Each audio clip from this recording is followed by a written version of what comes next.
এটাকে আমার তো মনে হয় না যে এটা বৈধভাবে নিয়োগ হয়েছে। কারণ হলো প্রথম একটা নিয়োগ আছে, বিজ্ঞপ্তি আছে, সেটা হলো আগের পিরিয়ডে, যখন এই স্কুলের কমিটি সভাপতি ছিলেন আল্লাহ আব্দুল বারী সাহেব।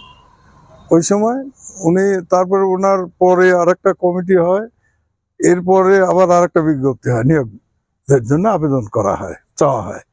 তো সেখানে কারা আবেদন করলো আর আগের নিয়োগে কারা আবেদন করলো, কাদের পরীক্ষা হলো, এগুলো অফিসিয়াল ভাবে দেখার বিষয়। তো আমরা জানি যে আগের নিয়োগের থেকে বোধহয় দিছে, নিয়োগ দেওয়া হয়েছে। তো যদি এইভাবে দেওয়া হয়ে থাকে তাহলে এটা বৈধ না। এটা তদন্ত করে দেখার বিষয়, এটা অফিসিয়াল ভাবে কারা পরীক্ষা দিল, কারা এটা সিলেকশন হলো এবং কারকে নিয়োগ দেওয়া হলো, কোন ওই বিজ্ঞপ্তির প্রেক্ষিতে এটা নিয়োগ হয়েছে, এগুলো দেখার বিষয় আছে। এখানে আমরা যতদূর জানি বাইরে থেকে যেটা শুনছি, পূর্বের নিয়োগের আবেদন থেকে আপনার হলো নিয়োগ দেওয়া হয়েছে। যদি এটা হয়ে থাকে তাহলে এটা বৈধ না। যেহেতু পরবর্তী আরেকটি বিজ্ঞপ্তি আছে, সেখানে তারা কারা আবেদন করলো, পরীক্ষা হলো কিনা, রেজাল্ট কি আছে, এগুলো তো দেখে নিয়োগ পাবে। তো যদি পূর্বের নিয়োগে বিজ্ঞপ্তিতে নিয়োগ হয়ে থাকে তাহলে এটা বৈধ হয়নি, যেহেতু পরের নিয়োগটা অ্যাভয়েড করা হয়েছে বিজ্ঞপ্তিটা। বিজ্ঞপ্তি দিতে হবে পত্রিকায়, তারপরে নিয়োগ দিতে হবে। আমরা জানি পত্রিকায় বিজ্ঞপ্তি হয়, তারপরে নিয়োগ হয়, এই তো। কিন্তু এভাবে নিয়োগটা আমরা কোনোদিন দেখিনি। 24-25 পর্যন্ত ম্যানেজিং কমিটির 2 বছর মেয়াদে ছিলাম। 2 বছর মেয়াদে ছিলাম। সেখানে আমাদের সময় সার্কুলার দেওয়া হয়েছে, কিন্তু কোনো নিয়োগ দেওয়া হয়নি। আমরা মিটিং করেছি 3-4টা, কিন্তু কোনো নিয়োগ আমরা দিই নাই। আমরা কোনো সই স্বাক্ষরও কোথাও আমাদের দেখাতে পারবো না। আমরা এই নিয়োগ সম্বন্ধে কিচ্ছু জানি না। আপনি অভিভাবক সদস্য পদে ছিলাম না, মখরা উচ্চ বিদ্যালয়। আমরা যে টাইমে ছিলাম সেই টাইমে কোনো নিয়োগ দেওয়া হয়নি, শুধু সার্কুলার দেওয়া হয়েছে। পরে আরেকটা আবার ওই টাইম পার হয়ে গেছে, আবার একটা সার্কুলার দিয়েছে। তারপরে নিয়োগ বোর্ড টোড এগুলো কোনো কিছু করা হয়নি। আপনি ম্যানেজিং কমিটি থাকাকালীন সময়ে কোনো নিয়োগ না, সার্কুলার দেওয়া হয়েছে, সার্কুলার কিন্তু নিয়োগ হয়নি। কিন্তু বলা হচ্ছে যে ওই সার্কুলারেই নিয়োগ দেওয়া হয়েছে।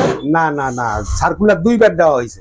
একবার দেওয়ার পরে টাইম শেষ হয়ে গেছে, এবং সেখানে দরখাস্ত যারা করছিল সেটা যাচাই বাছাই হয়েছে। হওয়ার পরে আর নিয়োগ বোর্ড হয়নি। এর মধ্যে নির্বাচন আসছিল, নির্বাচনের প্রেক্ষিতে আর হয় নাই। পরবর্তীতে যায় আবার সার্কুলার দেয়। সে সার্কুলার দেওয়ার পরে আমাদের টাইম শেষ হয়ে যায়। তারপরে ইউনো মহোদয়ের সভাপতি থাকা অবস্থায় কোনো নিয়োগ দেওয়া হয়নি, নিয়োগ বোর্ডের কোনো ইয়াই করে নাই। প্রধান শিক্ষক বলতেছে যে প্রথমে যে নিয়োগটা দেওয়া হয়েছে সেই নিয়োগের ভিত্তিতেই 3টা নিয়োগ দেওয়া হয়েছে। না না, এটা ভুয়া। আপনার সময় কোনো নিয়োগ হয়নি? না না, কোনো নিয়োগ হয়নি। আমাদের সময় কোনো নিয়োগই হয়নি, এরপর আর কমিটি হয়নি। আমি অভিভাবক সদস্য ছিলাম। মখরা হাই স্কুলের বিষয়ে যেটুকু জানি, যেখানে 3টা নিয়োগ হয়েছে, 3টে নিয়োগ হয়েছে। এই নিয়োগগুলো আসলে অবৈধ।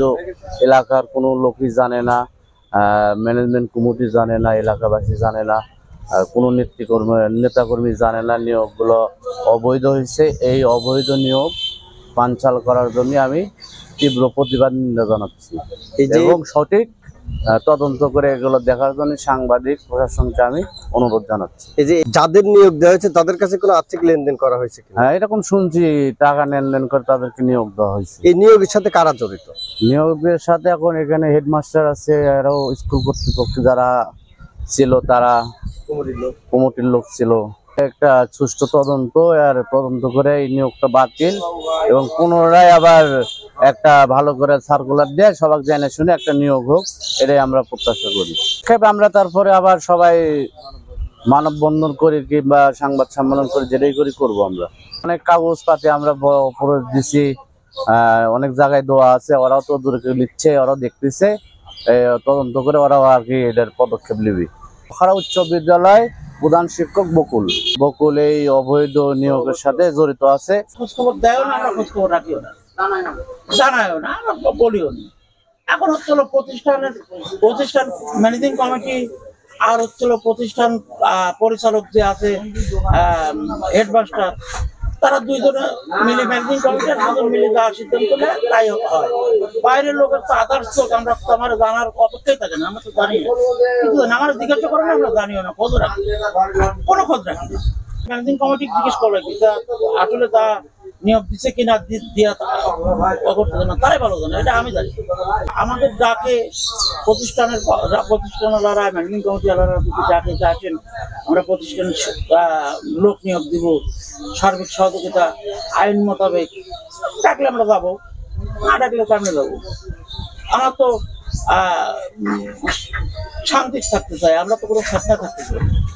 প্রচার করে তারপরে বিজ্ঞপ্তি দিতে হবে পত্রিকায়, তারপরে নিয়োগ দিতে হবে। আমরা জানি পত্রিকায় বিজ্ঞপ্তি হয়, তারপরে নিয়োগ হয়, এই তো। কিন্তু এভাবে নিয়োগ তো আমরা কোনোদিন দেখিনি।